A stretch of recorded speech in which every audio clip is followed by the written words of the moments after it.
Engines work by internal combustion, a process that happens in each of the engine cylinders. Air and a drop of gasoline enter the cylinder. The piston moves upward, compressing the mixture. The spark plug ignites the gasoline, causing an explosion that drives the piston downward, powering the engine. Engine components are housed in what's called the engine block. It arrives at this plant partially made. Here they finish it off by machining the cylinder bores, the holes in which the pistons move up and down. The tool carves a crisscross pattern on the cylinder bore walls. Lubricating oil will cling to the grooves in this pattern, enabling the pistons to move smoothly. After machining, the engine block travels upside down to the engine assembly line. When it arrives there, a scanner records the block's traceability code, a barcode that enables the factory to track the block through every stage of production. As the engine block travels down the line, error-proofing devices ensure that each component is installed properly. Elsewhere in the factory, meanwhile, the crankshaft is slowly taking shape. The crankshaft is a bar that's rotated by the up and down motion of the pistons. As it turns, it transfers power to the transmission. The crankshaft starts out as a roughly shaped steel forging. Robotic arms pass it down the line from station to station until, 20 tooling machines later, it's fully formed.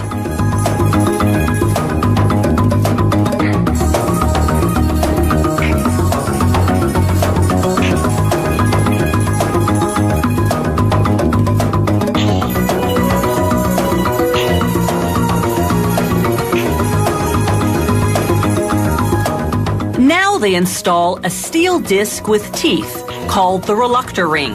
They heat it and press it onto the crankshaft. As it cools, it shrinks to a tight fit. This ring helps time the combustion cycle. As it spins, its teeth pass in front of a sensor which reads the crankshaft's position and tells the engine to fire the spark plugs at precisely the right moment. Now they balance the crankshaft. If it's off kilter, the engine will vibrate.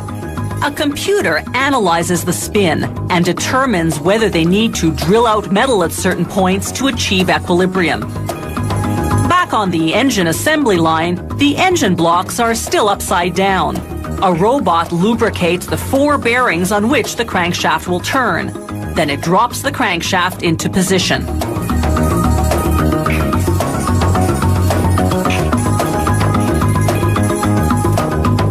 The pistons come next, 6 per engine, because these are 6-cylinder engines. The pistons are made of aluminum. Robots install them into the cylinder bores of the engine block. A steel connecting rod attaches each piston to the crankshaft. Now workers can close up the back of the engine block. A robot applies sealant to the rear cover. They bolt it on manually with a tool called a multi-spindle torque gun. On another line, they assemble the 2 heads that'll cover the top of the engine block. This robot is applying sealant to spark plug tubes before inserting them into the heads.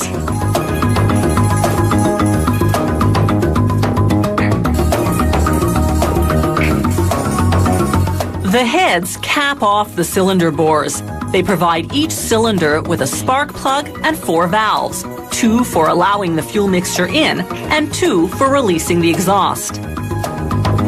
The black tubes running front to back are the camshafts, the components that open and close those valves. There are 4 per engine. A robot applies sealant and then bolts a cover onto the front of the engine block, the head, and a component called the timing chain. This chain connects the crankshaft to the camshafts so that they rotate in unison. This ensures the valves open when the pistons are in the right position. Finally, they spin the engine mechanically to make sure the components function properly. For safety reasons, aircraft engines have built-in redundancy features. like dual spark plugs and dual ignition systems, so that vital components have a backup. Rising gas prices and eco-awareness are compelling manufacturers to build aircraft engines that are more efficient and less polluting.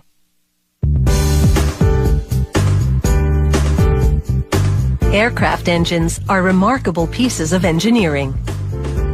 To build a 4-cylinder engine, a worker wraps abrasive tape around what's called a bearing journal on a crankshaft.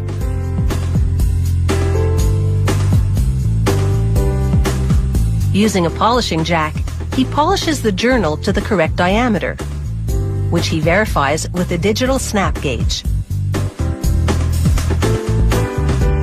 An operator then oils the journal and attaches a connecting rod. These link the pistons to the crankshaft, which turns to generate power. Then he applies gasket sealant on the edge of the crankcase and silk thread that acts like a gasket, so when the two halves of the crankcase are joined, the engine won't leak oil.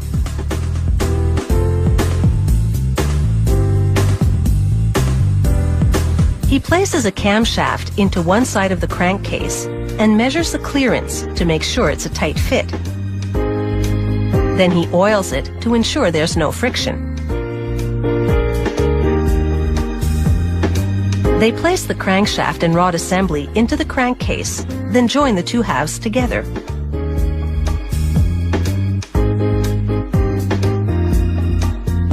To prevent the connecting rods from hitting the sides of the housing, they put on what are called torque plates.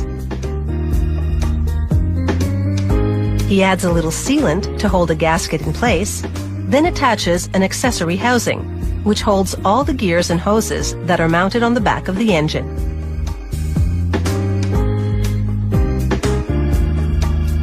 He installs the sump that holds the oil supply, then attaches a piston to each connecting rod.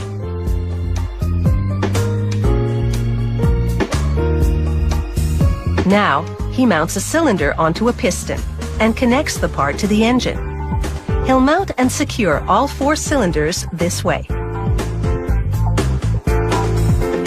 He inserts hydraulic tappets and then shroud tubes. He attaches them to the cylinder using a retainer. He inserts a push rod into each tube and fits a rocker arm onto each rod, completing the cylinder and valve action assembly.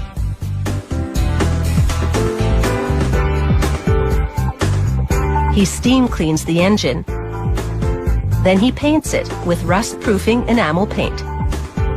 Next come the spark plugs, one on the top and one on the bottom of each cylinder.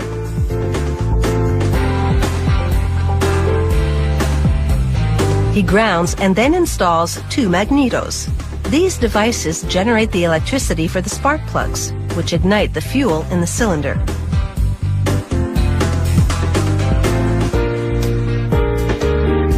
He attaches the spark plug wires from the magneto to the spark plugs, then verifies the engine timing. Next come the heat shields, the intake pipes, all the spark plug connections and drain tubes, and finally a fuel injector. An operator then attaches a testing propeller to the engine to keep it cool during testing. He runs the engine using controls like a pilot would use and certifies everything from engine speed and temperature to fuel pressure and airflow. Hours later, he checks the oil filter for signs of foreign material or contamination, and this engine passes the test. A worker then puts preservative oil into the cylinders. This special oil safeguards the engine en route to the customer, whether they be general aviation manufacturers or individual owners. Once installed in the airplane, and after the standard pre-flight checks are done, the 4-cylinder engine allows the pilot to take to the clear blue skies in total confidence.